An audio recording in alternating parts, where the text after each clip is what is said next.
Então, veja, vamos falar um pouquinho agora sobre o primeiro fluxograma da diretriz, aquele que eu vou fazer para todo mundo que chega ao nosso laboratório. Eu preciso avaliar a relação E sobre a linha média, ou seja, avaliar a E miocárdica no anel mitral septal e no anel lateral, sempre em apneia expiratória, fazer um cálculo matemático, uma média aritmética dos dois, tá? Então, eu vou pegar a minha E septal e a minha E lateral. Vou somar e vou fazer a minha E média, ok? E aqui vou colocar agora, ó, E mitral dividido pela minha E média, a média aritmética do septal e lateral. Ela não pode ser maior do que 14.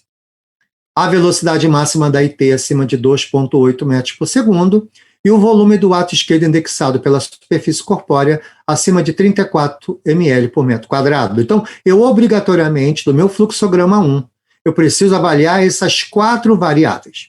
Agora, reparem, se dessas 4 variáveis eu tiver nenhuma delas positiva ou apenas uma positiva, eu já sei que a função diastólica do ventrículo esquerdo é normal. Se eu tenho 2 desses 4 positivos, eu já sei que eu não posso identificar se existe ou não algum grau de disfunção.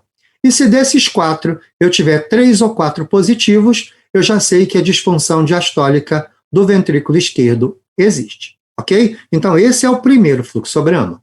Vejam agora o fluxograma 2, que é para aquele que já tem disfunção ventricular, que já tem massa do ventrículo aumentada, que já tem alteração regional, fração de ejeção baixa, e aí eu vou olhar para essas 3 categorias, que são 3 rotas. Uma rota que eu vou chamar de rota verde, uma rota que eu vou chamar de rota amarela e uma rota que eu vou chamar de rota vermelha. Vejam, de acordo com essas rotas, eu vou precisar avaliar a relação é linha média maior do que 14, a velocidade máxima da IT acima de 2,8 metros por segundo e o volume do ato esquerdo indexada pela superfície corpórea acima de 34 ml por metro quadrado. Vamos agora avaliar cada uma das rotas em separado. Se o paciente tiver um fluxo mitral com uma relação E sobre A menor ou igual a 0,8, mas tem que estar associado com uma velocidade de E mitral menor ou igual a 50 centímetros por segundo, eu já sei que esse paciente tem uma disfunção diastólica do ventrículo esquerdo de grau 1 e a pressão da câmara arterial esquerda é uma pressão normal. A partir do momento que eu encontro agora a relação S sobre A maior ou igual a 2, eu já sei que esse paciente tem a disfunção diastólica de maior grau, que é a disfunção de grau 3, e a pressão da câmara arterial esquerda é uma pressão elevada.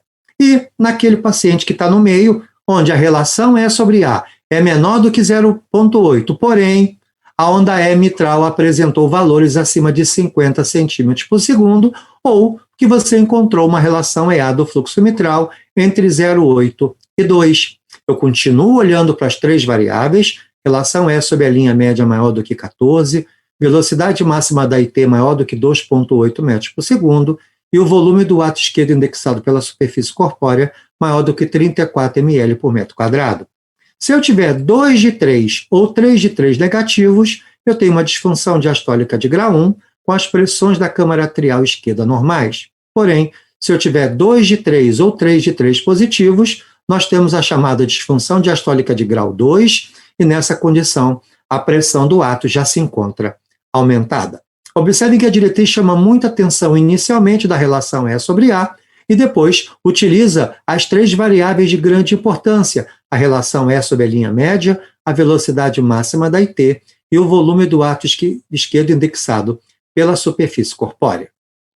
Vejam, existe uma outra possibilidade, onde você tentou avaliar todas elas e por algum motivo eu só fui avaliar 2 critérios, ou seja, esse paciente não tinha uma regurgitação tricúspide. Então, nesse meio entre o padrão de diastólica tipo 1, que era o primeiro, E sobre A menor do que 0,8 com E mitral menor que 50, ou a relação E sobre A maior do que 2, a gente, se não tiver IT, a gente vai ter que avaliar somente a relação E sobre a linha média e avaliar o volume do ato indexado pela superfície corpórea. Se eu tiver 2 negativos, disfunção diastólica de grau 1, com a pressão da câmara arterial esquerda normal. Porém, se eu tiver um positivo e um negativo, a gente não pode graduar, ela é indeterminada, e eu também não posso avaliar a pressão do ato esquerdo.